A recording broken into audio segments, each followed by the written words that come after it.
Eu quero ler com você um texto, Lucas capítulo 15. Certo homem tinha 2 filhos. O mais moço deles disse ao pai: Pai, dá-me a parte da herança que me pertence. E o pai repartiu os seus bens entre os 2. Poucos dias depois, o filho mais novo, ajuntando tudo, partiu para uma terra distante e ali desperdiçou os seus bens vivendo irresponsavelmente. Depois de ter gasto tudo, houve naquela terra uma grande fome e começou a passar necessidades. Então ele foi e se chegou a um dos cidadãos daquela terra, o qual mandou para os seus campos a cuidar de porcos. Ele desejava encher o estômago com as vagens que os porcos comiam, mas ninguém lhe dava nada. Então, caindo em si, disse: Quantos trabalhadores de meu pai têm abundância de pão, e eu aqui passando fome? Me levantarei e irei ter com meu pai e lhe direi: Pai, pequei contra o céu e contra ti. Já não sou digno de ser chamado teu filho. Trata-me então como um dos seus trabalhadores. Então, levantando-se, foi para o seu pai. Quando ainda estava longe, viu o seu pai e se moveu de íntima compaixão, e correndo, o abraçou e o beijou. O filho lhe disse: Pai, pequei contra o céu e perante ti. Já não sou digno de ser chamado teu filho. O pai, porém, disse aos seus servos: Trazei depressa a melhor roupa, vestiu com ela e põe-lhe um anel na sua mão e sandália nos pés. Trazei o bezerro gordo e matai-o, comemos e alegremo-nos. Pois este meu filho estava morto e reviveu, tinha se perdido e foi achado. E começaram a festejar. O filho mais velho estava no campo. Quando voltou, chegou perto da casa, ouviu a música e as danças. Chamando um dos criados, perguntou o que era aquilo. Ele lhe disse: Veio teu irmão e teu pai matou um bezerro gordo, porque o recebeu são e salvo. Ele então se indignou e não queria entrar. Saindo então o pai, insistiu com ele. Ele, porém, respondeu ao seu pai: Olha, sirvo-te há tantos anos, sem nunca desobedecer às suas ordens, e nunca me deste um cabrito para alegrar-me com os meus amigos. Vindo, porém, este teu filho, que desperdiçou os seus bens com as prostitutas, tu mandaste matar para ele um bezerro gordo. Respondeu então: Pai, filho, tu sempre estás comigo, todas as minhas coisas são tuas. Era, porém, justo alegrarmos-nos e festejarmos, porque este teu irmão estava morto e reviveu, estava perdido e foi achado. Glória a Deus, glória ao Senhor.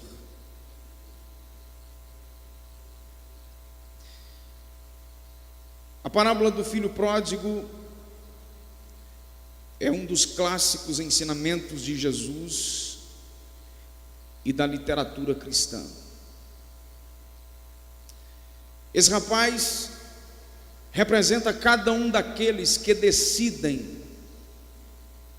usar do seu livre-arbítrio para viver longe de Deus e curtir os prazeres desse mundo.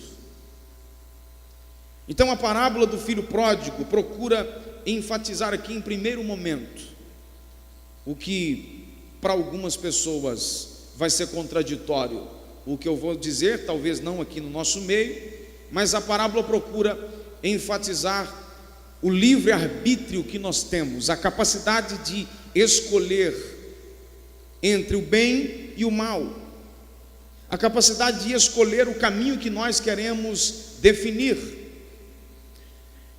O filho mais novo ele poderia utilizar parte da sua herança como ele quisesse. Ele só não podia pedir isso quando o seu pai ainda estava vivo. Essa era a cultura. A não ser que o pai, por livre e espontânea vontade, resolvesse então repartir os seus bens e entregar aos seus filhos, então contemplaria esse rapaz. Eu quero trabalhar aqui com você esses 3 tempos na vida desse rapaz, desse menino gastador, desse pródigo. Ele em casa, ele fora de casa, e quando ele retorna novamente para a casa do pai.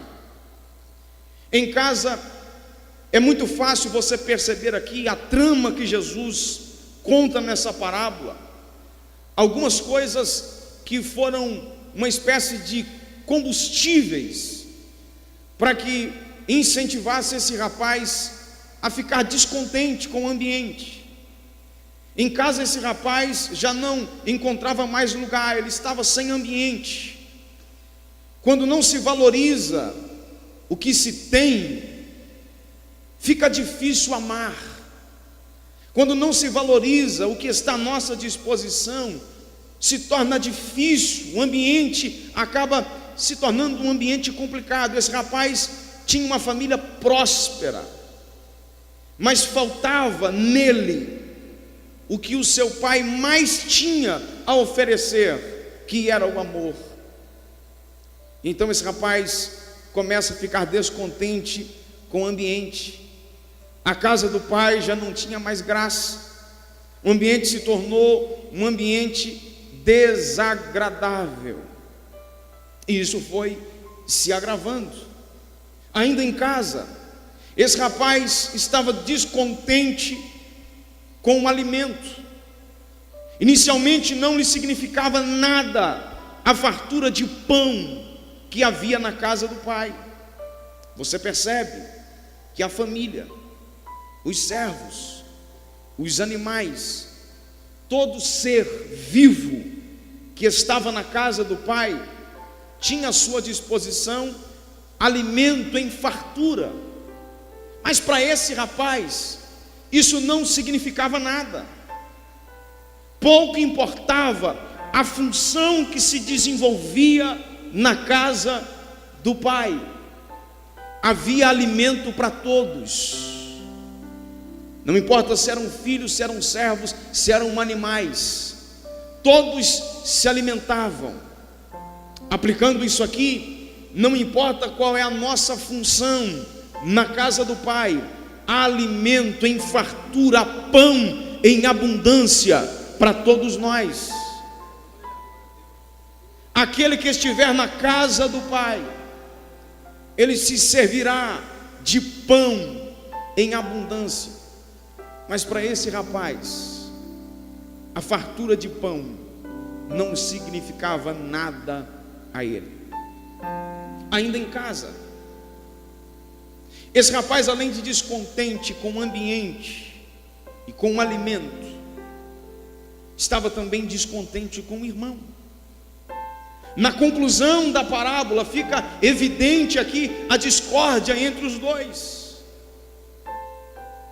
Na casa do pai é lugar de alegria e segurança. Ambos os filhos, o mais velho e o mais novo, estão sob a proteção do pai. No entanto, eles não sabiam aproveitar e estava em constante contenda. O irmão mais velho era ciumento. O irmão mais novo era imprudente. A falta de compreensão gera discórdia. Agora escute aqui o que eu vou lhe dizer. Esses dois rapazes representam duas gerações. Geração mais velha e a geração mais nova. Veja que essas duas gerações, a mais velha e a mais nova, embora estivessem na casa do pai,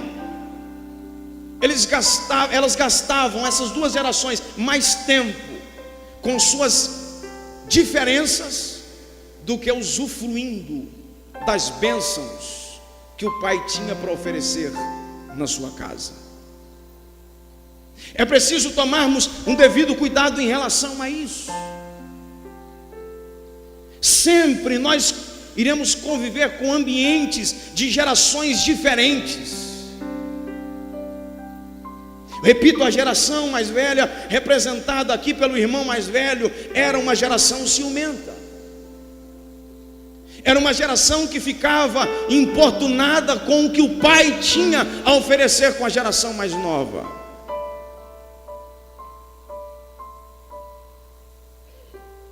Era uma geração que se incomodava com o que o pai dava para o irmão mais novo. A geração mais nova, uma geração imprudente, uma geração que não sabe conviver com as diferenças e está disposta a abrir mão de tudo a qualquer preço. Eu vou aplicar o texto, a interpretação aqui. Nós vivemos um tempo na igreja em que nós vemos muitos conflitos da geração Feliciano Amaral com a geração Gabriela Rocha.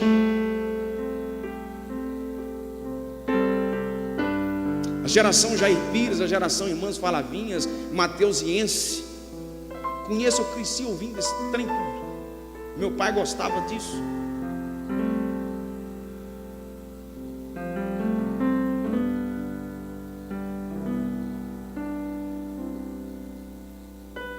Aí tem a geração Gabriela Rocha, Isadora Pompeu, Priscila Alcântara, Diante do Trono. A turma gosta disso também. O que nós não podemos é desperdiçar o nosso tempo com essas bobagens e deixarmos de usufruir das bênçãos que tem na casa do Pai. Se aqui alguém gosta de cantar o Feliciano Amaral, a geração Gabriela Rocha vai ouvir e dar glória a Deus. Se aqui tem alguém que gosta de ouvir ou de cantar a Isadora Pompeu, a geração Feliciano Amaral vai ouvir e dar glória a Deus. Porque no final das contas, tanto a geração Feliciano Amaral quanto a Isadora ou a Gabriela Rocha precisam usufruir do melhor que tem na casa do Pai.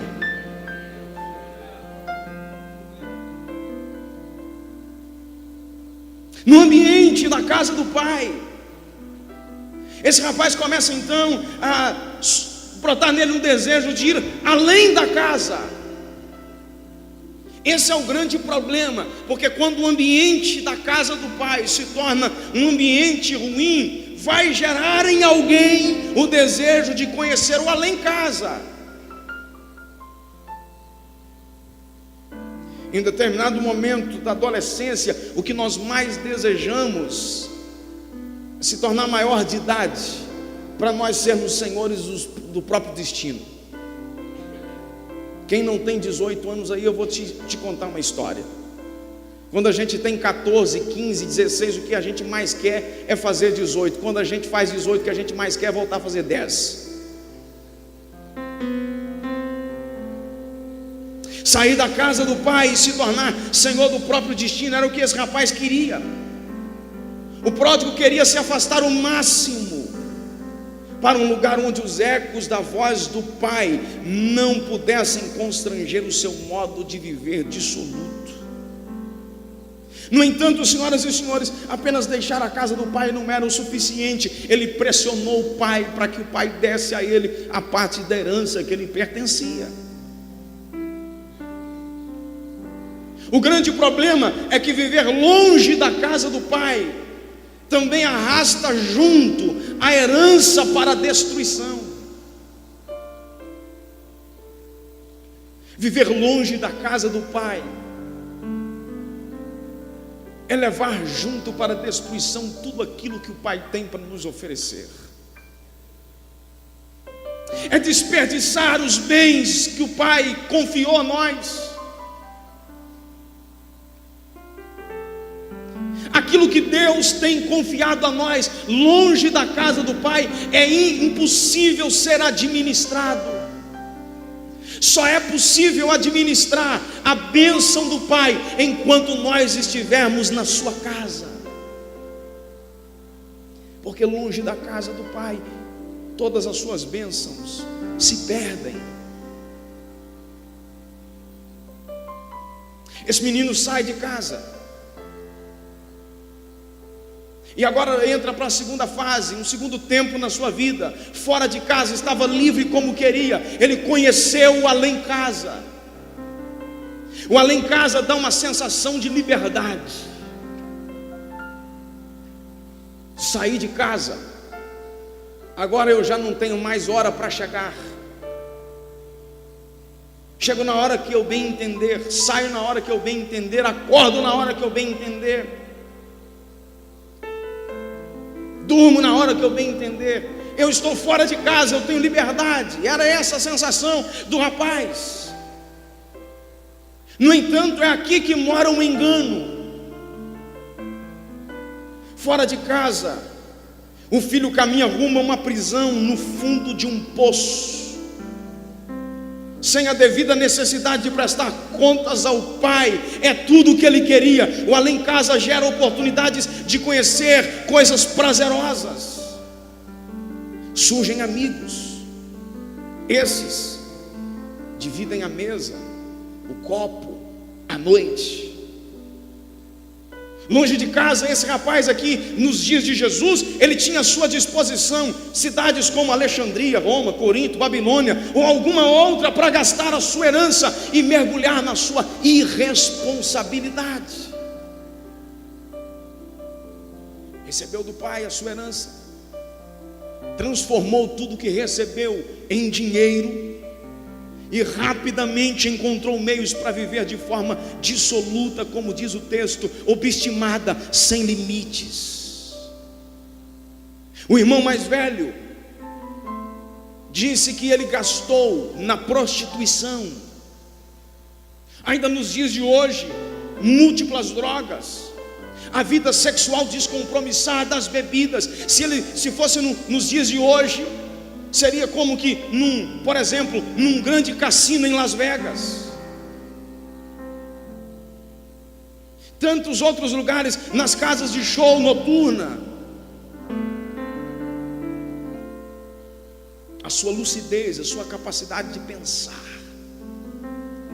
foi destruída por suas fantasias. Porque fora da casa do pai, as escamas crescem nos olhos. Fora da casa do pai é apenas engano e engodo. Fora da casa do pai até podem surgir prazeres, mas são momentâneos e traiçoeiros. Estava agora num mundo de ilusão, vivendo como queria, à reveria, gastando como queria, farreando. Só que era um mundo de ilusões. Fome, maltrapilho, miséria espiritual. E não demorou muito agora para fora de casa ele gastar o que recebeu e se tornar um mendigo.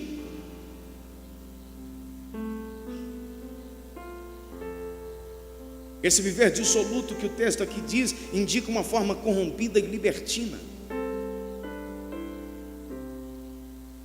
As mulheres da prostituição, as roupas caras que vestia, as bebidas, os amigos das noites, duraram pouco tempo e agora veio a ilusão e a fome. Os que dividiam a mesa e o copo não foram capazes de dividir a fome. Os que dividem os prazeres fora da casa do pai não têm a coragem de dividir também as tragédias. Os que dividem a bebida fora da casa do pai, não divide as roupas rasgadas. Se bem que roupa rasgada virou moda.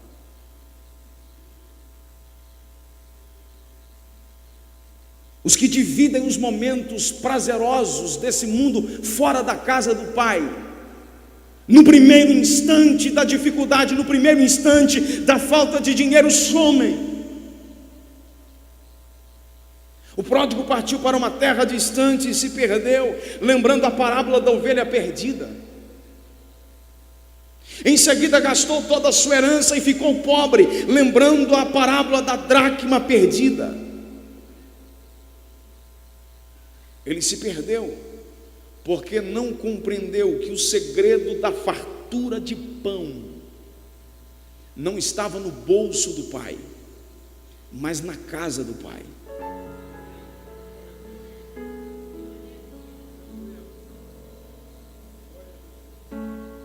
Longe dela os recursos se acabam.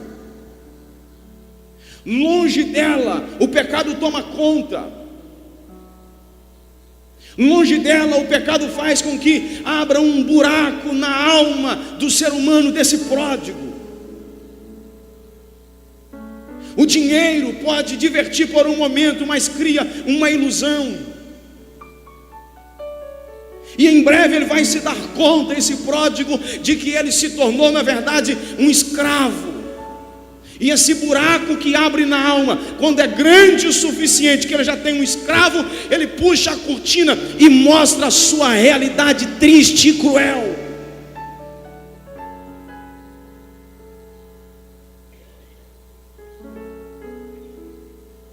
Esse rapaz desceu ao fundo do poço,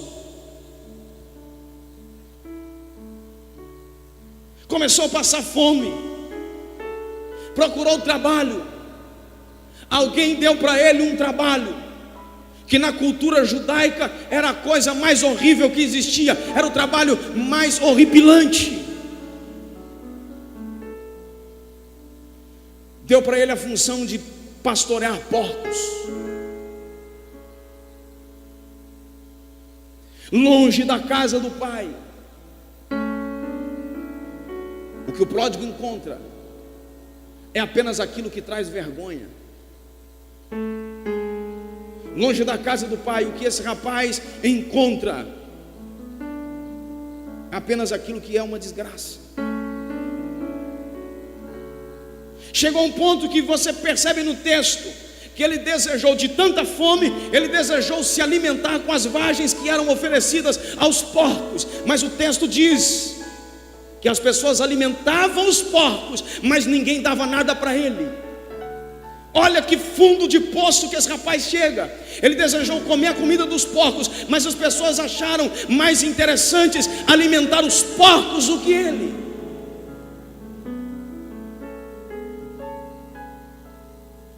Vai chegar um momento que aquele que está fora da casa do pai vai ter menos valor do que o que menos importa.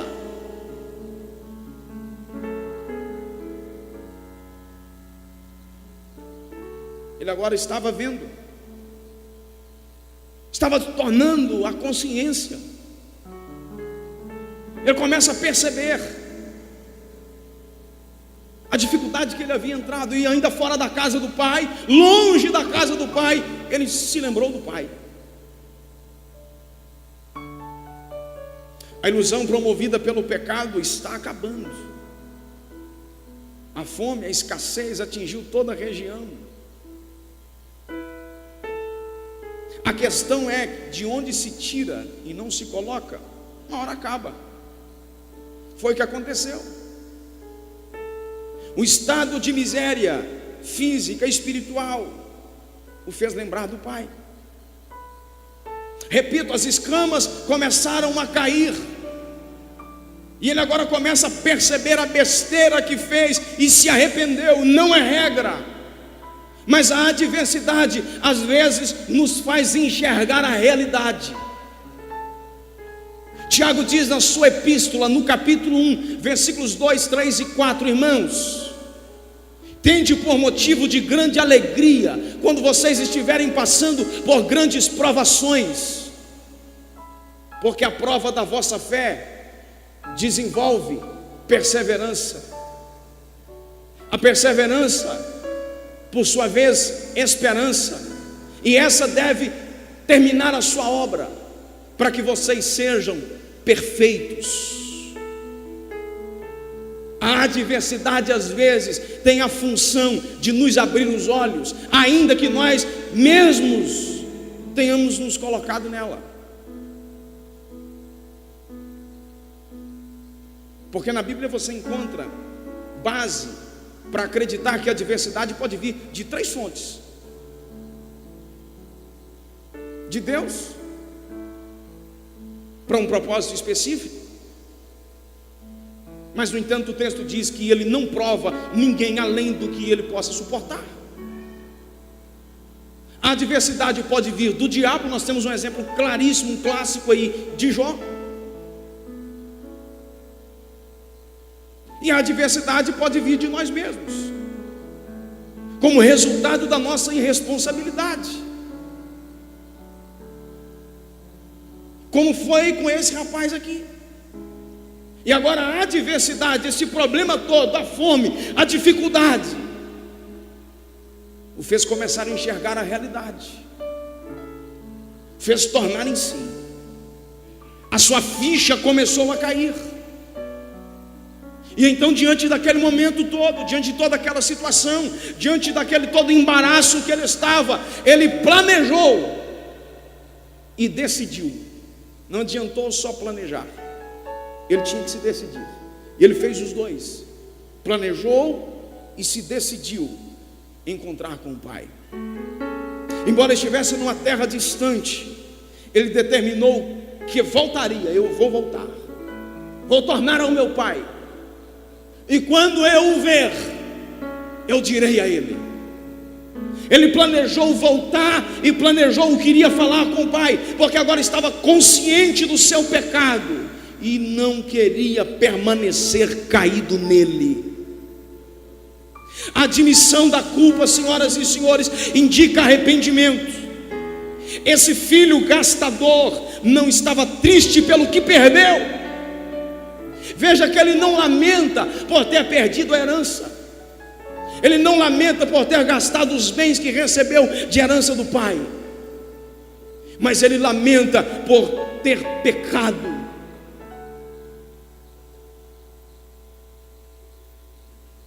Ele não lamentou pelo dom, pelo talento que perdeu, mas ele lamenta pelo pecado que havia cometido. Decidiu, e agora estava de volta para casa. Olha que coisa interessante. Pense como que esse menino volta para casa.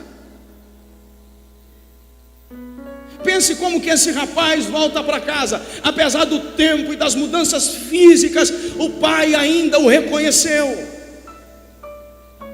Os aspectos físico, emocional, espiritual mudam quando o filho deixa a casa do pai. Por certo, esse menino estava agora abaixo do peso, descalço, mal vestido, cheirando mal. Mas quando ele aponta-se no horizonte do caminho em direção à casa do pai, o pai o reconheceu e correu ao seu encontro, o abraçou e o beijou. Ao invés de desprezá-lo, de espancá-lo, o seu pai se moveu de íntima compaixão.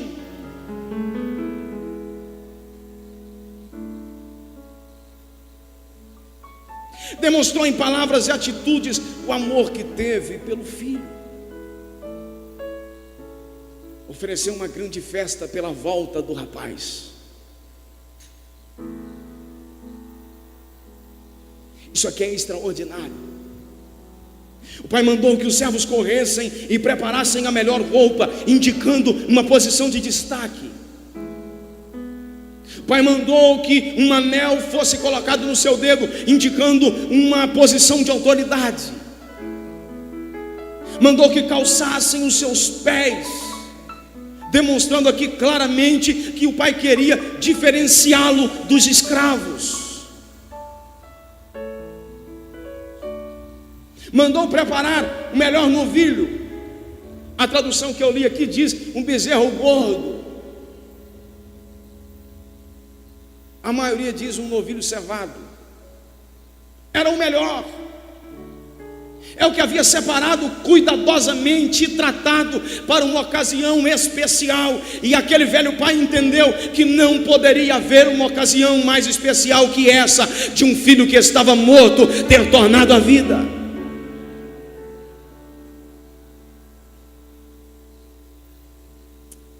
A festa começaram a regozijar.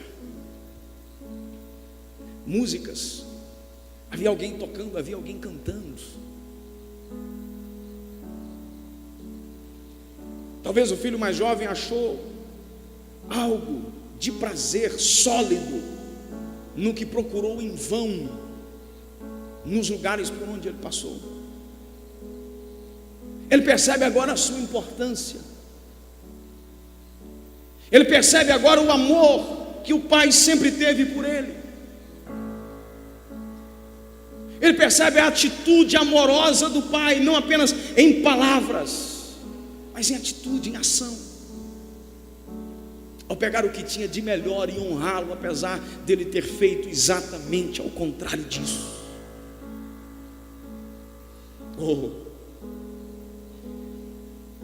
Não importava quanto tempo aquele menino ficou fora de casa, não importava o quanto ele se perdeu, não importava quantas besteiras ele havia feito durante esse período fora de casa. O que importava a esse pai agora era que o menino estava de volta.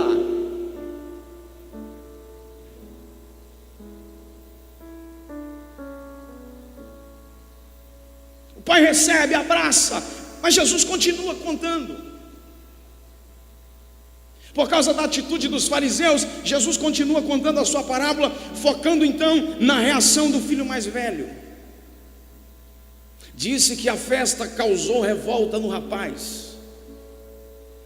Você observe bem que o mais velho, ele não pediu a herança. Embora o texto diz que quando o mais novo pediu a herança, o pai repartiu entre os dois. Mas o pai continuava a administrar. O mais velho admite que continuava trabalhando. Ele não pediu a parte da herança. Mas quando o pai investe no que ele queria investir, e o que ele queria fazer naquele momento era uma festa para receber o filho que havia perdido e agora foi encontrado. E o mais velho então não pediu herança, mas quando o pai investe no que ele queria, ele reclama. Era controlador. Ele não quis participar da festa, se recusou a entrar em casa. O filho mais velho tinha certeza da sua própria retidão. Pensava ele que estava completamente justo aos seus próprios olhos. Se via como um filho padrão. Eu não sou como esse teu filho aí. Observe que estas expressões indicam que esse rapaz, ele não considerava o irmão. Ele poderia ter dito, não sou como meu irmão, mas ele disse, não sou como teu filho. Significa, não tem nada a ver com esse rapaz.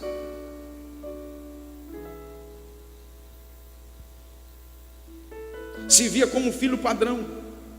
Só que a sua fala o desmascara. Olha o que ele diz: te sirvo todos esses anos, te sirvo todo esse tempo, ou seja, te sirvo como escravo. Mostra que realmente aquele rapaz nunca havia entendido o que significa ser filho. É por isso que ele também não entendia o que era ser pai. Só vai entender o que é ser pai quando se tem uma noção exata do que é ser filho.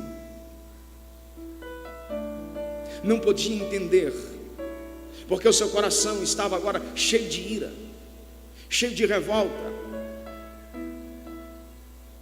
por causa da volta do pródigo, por causa da festa, ele irou-se grandemente.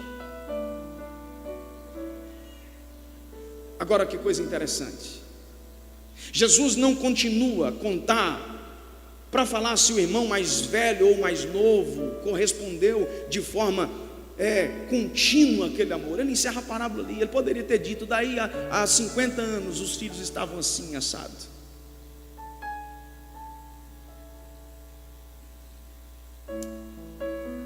Ele deixa esses detalhes para uma reflexão nossa, uma reflexão dos seus ouvintes. Sejam os seus ouvintes representando o mais velho, ou sendo representado pelo mais novo. Talvez tendemos nos ver como pródigo, regozijando pelo amor acolhedor de Deus. É bom fazer assim, ainda melhor se passamos a corresponder de modo apropriado o amor de Deus. Ou talvez nos vimos como o irmão mais velho. É uma falha comum nossa, de às vezes acusar alguém, porque na nossa visão às vezes aquele alguém não vive conforme o nosso padrão, aquilo que nós pensamos. Olha, eu não sou como fulano de tal.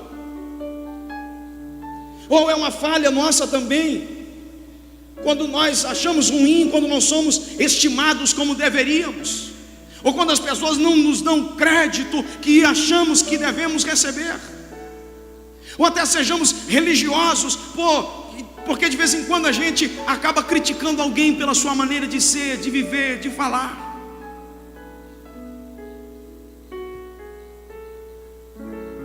O certo é que, independente de como nos vemos, como o irmão mais velho ou como o irmão mais novo, o amor de Deus continua para com os dois. E esse amor, para aquele mais velho, o desafiou ao seu egoísmo. E esse amor do pai para o mais novo o desafiou na sua irresponsabilidade.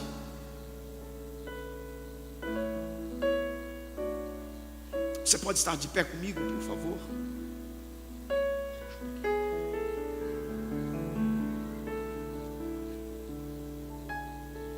Para ambos os filhos, as palavras do pai são de ternura. Os dois filhos recebem o mesmo amor. Para o filho mais velho, o pai disse: tudo que é meu também é teu. Eu não estou te privando de nada.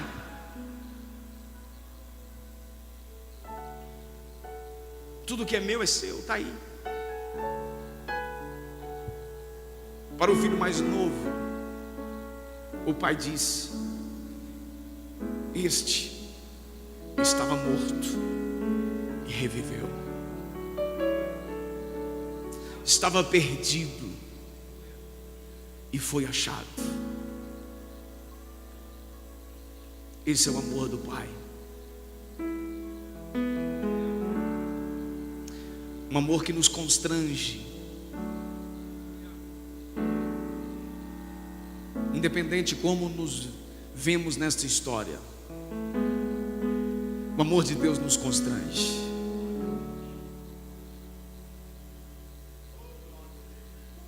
O amor de Deus é grande. E o melhor lugar para estar é na casa do Pai. Deus trouxe gente aqui nessa noite para dizer para você: procure resolver aquilo que está te trazendo tristeza, que está levando você a ficar descontente com a casa do Pai. Procure resolver. O caminho é você solucionar isto e nunca arredar o pé da casa do Pai. Para o pródigo, a palavra de Deus para nós é esta: passe a enxergar o que tem à sua volta, não com sua visão imprudente, mas com a visão do Pai. O Pai colocou tudo à sua disposição, está aí.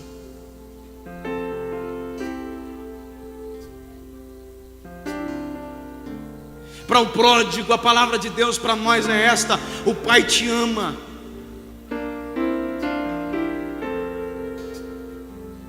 Poupe o sofrimento, poupe as dificuldades, poupe a vergonha. Para o pródigo, a palavra do Pai é essa: seja um pouco mais flexível, mas você não deve arredar o seu pé da casa do Pai.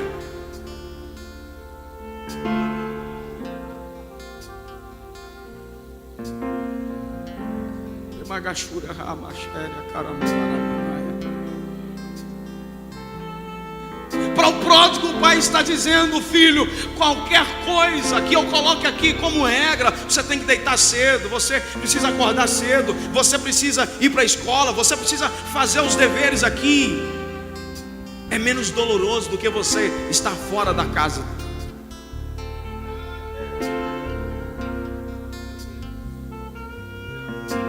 Para o filho mais velho, a palavra de Deus é esta: seja um pouco mais compreensivo. Tem um pródigo à sua volta, regressando para casa. Para o mais velho, a palavra de Deus é essa: seja um pouquinho mais flexível. Tem um pródigo todo destroçado pelos dilemas da vida. Tem um pródigo todo arrebentado, fedorento. Tem um pródigo decepcionado, abalado, sujo. E você precisa, como eu, diz o Pai, corrê-lo em direção a esse pródigo e abraçá-lo e recebê-lo em festa.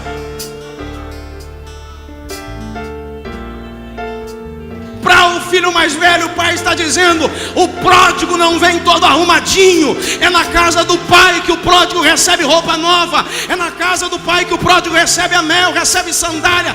Ele vem todo arrebentado, ele está precisando de ajuda.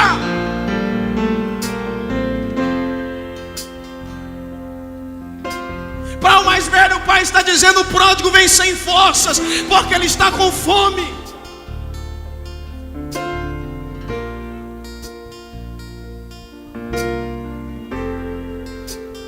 Para o mais velho, o Pai está dizendo: eu preciso separar a melhor comida para esse menino e alimentá-lo, porque ele chegou aqui, nem comida de porco tinha para ele.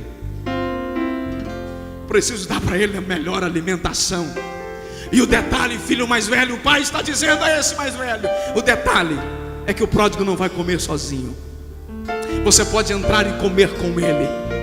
Você pode entrar, se alimentar com ele. Você pode entrar, participar da festa também do mesmo jeito. Oh, você pode entrar, regozijar, se alegrar. Ele vai comer, mas você também vai comer. Ele vai festejar, mas você também vai. Oh, todos vocês dois, meus filhos, fazem parte dessa casa e eu amo vocês.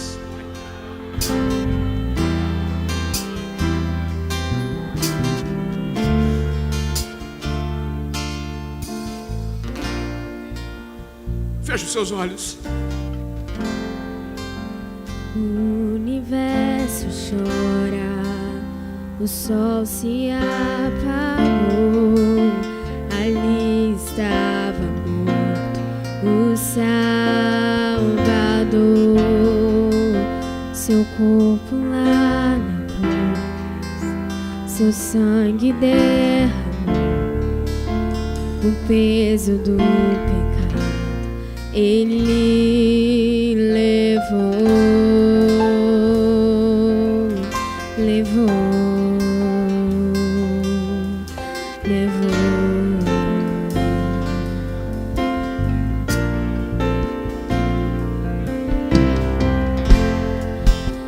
Deus Pai o abandonou.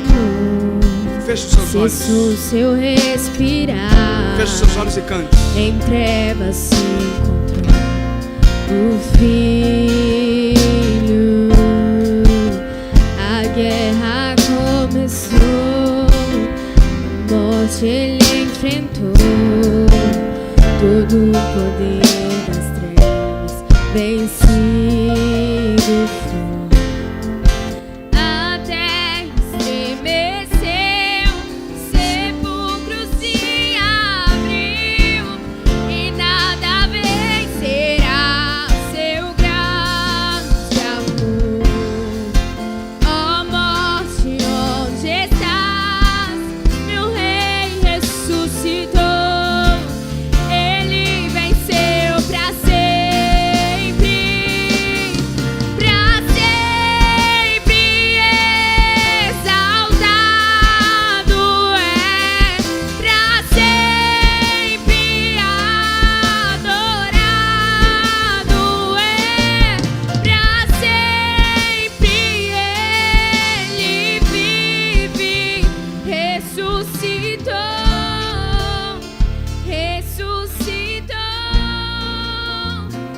Diante do que você ouviu nessa noite, eu quero perguntar aqui, ainda com você de pé, eu devolvo o microfone agora. Há alguém nessa noite que gostaria de voltar para a casa do Pai?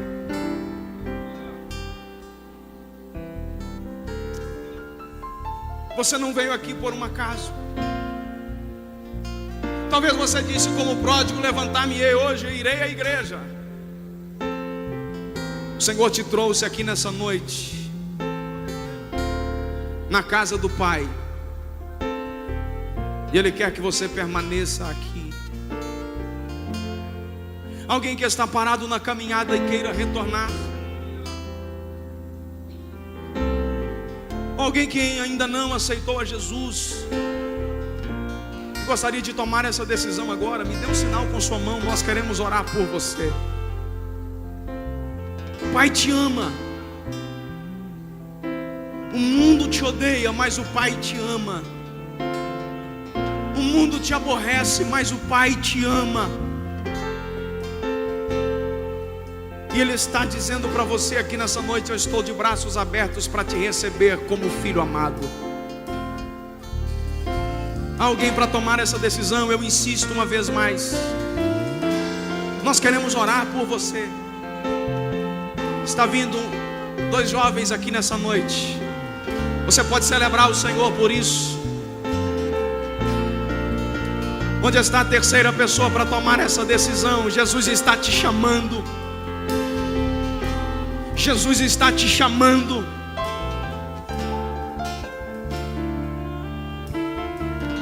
Venha. Você não pode permanecer longe da casa do Pai. Faça como esses 2 jovens que estão aqui, estão voltando para a casa do Pai. Ele marcou essa data nessa noite para te resgatar, meu filho. Onde está a terceira pessoa para fazer isso? Venha. Eu declaro que as algemas espirituais que aprisionam, está aqui mais uma moça, alguém para acompanhá-la. Eu declaro que as algemas espirituais que aprisionam estão sendo desfeitas essa noite no nome de Jesus, e você está livre para vir a Cristo. Eu declaro que no mundo espiritual você está livre. Nenhuma algema espiritual te aprisiona mais. Você está livre, agora é uma decisão sua. Venha. Venha, moça, venha, rapaz. Ele está te chamando. Ele está te chamando. Venha, Senhor. Venha, Senhora. Você não pode voltar para sua casa sem tomar esta decisão. Os caminhos longe da casa do Pai são perigosos. Os caminhos longe da casa do Pai são incertos. Volte. Volte, filho amado. Eu insisto, porque eu sei que o Espírito Santo está trabalhando no coração de alguém. Para você saber que Deus está trabalhando no seu coração. Talvez você é um congregado aqui da igreja, você está aqui quase todo domingo, mas você nunca tomou a decisão de levantar a sua mão e dizer: eu estou te recebendo como meu Salvador. Essa é a sua vez. Está vindo mais uma moça ali. Você pode celebrar ao Senhor aí onde você está. E ela está vindo chorando, como os demais que estão aqui à frente. É uma noite de salvação. Venha moça, venha rapaz.